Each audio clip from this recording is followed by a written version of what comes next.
बहुत बड़ा सवाल है, ज्यादातर लोग जो आपके आए भगवा गमछा ओढ़े हुए थे, तो आप लोग ये लोग कट्टर, हाँ भगवा तो मैं भी कट्टर समर्थक थे और अपने ही लोगों को लूट लिया इन्होंने।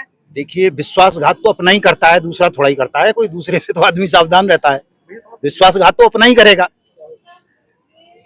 क्या लग रहा है इनके आप लोगों की बददुआ लगेगी पीएम को? इस पैसे की वजह से मेरे बच्चे बिना पढ़ाई के रह गए, बिना शादी के रह गए। मेरे घर में बच्चे ऐसे ही बैठे हैं, एक टाइम हम भूखे रह के गुजारा करते हैं और दिहाड़ी मजदूरी कर रहे हैं हम। देख लीजिए, ऐसी महिला है, अकेले आई है, भविष्य हस्बैंड इनका छीन लिया गया।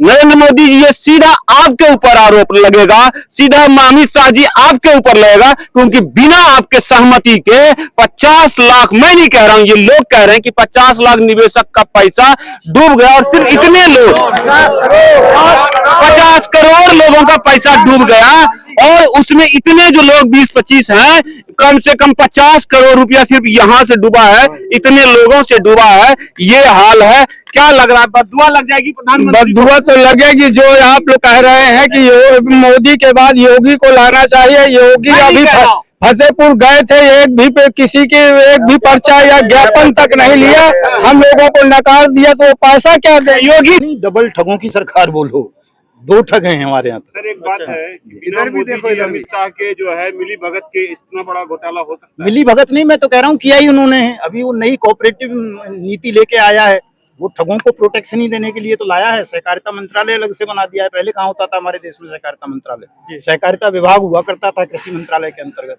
अलग से सहकारिता मंत्रालय बना दिया और उसका बॉस अमित शाह है। तो हम तो मिली भगत नहीं, हम कह रहे हैं आदर्श जो multi state credit cooperative society है, उसके उदाहरण से समझिए आप। वो मुकेश मोदी साहब उसके चेयरमैन हैं, वो आरएसएस के प्रांतीय सरसंघ संचालक हैं राजस्थान के, और 20 लाख आरएसएस के ही रिटायर्ड ऑफिसर्स ठगी का शिकार बने हैं उसमें।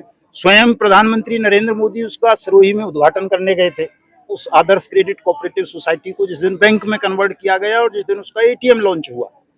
नितिन गडकरी थे, नरेंद्र मोदी थे और कई सारे कैबिनेट मिनिस्टर थे, और वो 2018 में डूब गई। सारा पैसा ईडी के मार्फत मोदी जी ने, जो भी वहाँ लगभग जो है 25 लाख करोड़ के करीब असेस्ट थे उसके, वो सारे के सारे ईडी के मार्फत मोदी जी ने अपने हवाले कर लिए। और जो 21 लाख पीड़ित थे उसके निवेशक, उनको आज तक 1 रुपया नहीं दिया गया किसी को। इन पैसों का क्या कर उनके पास ये साधन हैं, ये सुविधाएं उपलब्ध हैं, हमारे पास नहीं है, तो हम अपनी पीड़ा को कैसे व्यक्त करें? हम 3 बार सुप्रीम कोर्ट गए, सुप्रीम कोर्ट ने एडवाइजरी जारी की तमाम स्टेट्स को, कभी बात जायज है, इनका पैसा वापस कर दो, जब एक्ट है तो उसको इम्प्लीमेंट क्यों नहीं किया जा रहा? लेकिन उसके बाद भी कहीं कान पे जूं नहीं लग रही है सब किसी के। हमने हजारों ज्ञापन प्रधानमंत्री को दिए हैं, राष्ट्रपति को दिए हैं, तमाम चीफ मिनिस्टर्स को दिए हैं, तमाम विधानसभाओं का घेराव किया है। इस प्रधानमंत्री का घर 19 अगस्त 2019 को हमने सुबह सुबह घेर लिया था, 4 बजे जाके फौजियों के साथ, तमाम मेडल्स इसको दे दिए थे। 2 लाख फौजी, एफआईआर भी हुई हमारे खिलाफ, बहुत सारी एफआईआर हैं हमारे खिलाफ। लेकिन उनसे होता क्या है, झूठी एफआईआर तो करती रहते हैं, जब हम ऐसे उसमें हैं तो एफआईआर तो होंगे। इधर भी देखो, भरत तिवारी को तो गोली मार दी थी, एफआईआर नहीं की, तो हमारे खिलाफ तो एफआईआर है, तो बहुत छोटी बात है एफआईआर हो जाना। हमने, किस स्टेट से आते हैं?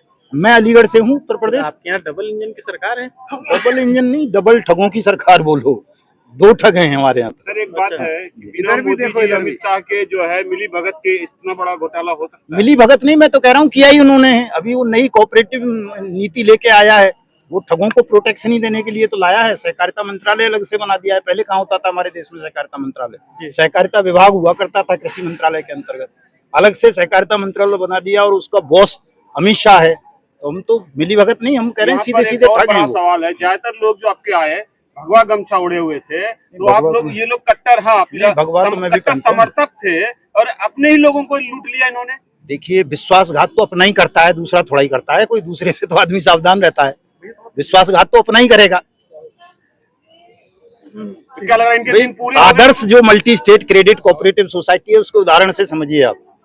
वो मुकेश मोदी साहब उसके चेयरमैन हैं, वो आरएसएस के प्रांतीय सरसंघ संचालक हैं राजस्थान के, और 20 लाख आरएसएस के ही रिटायर्ड ऑफिसर्स ठगी का शिकार बने हैं उसमें।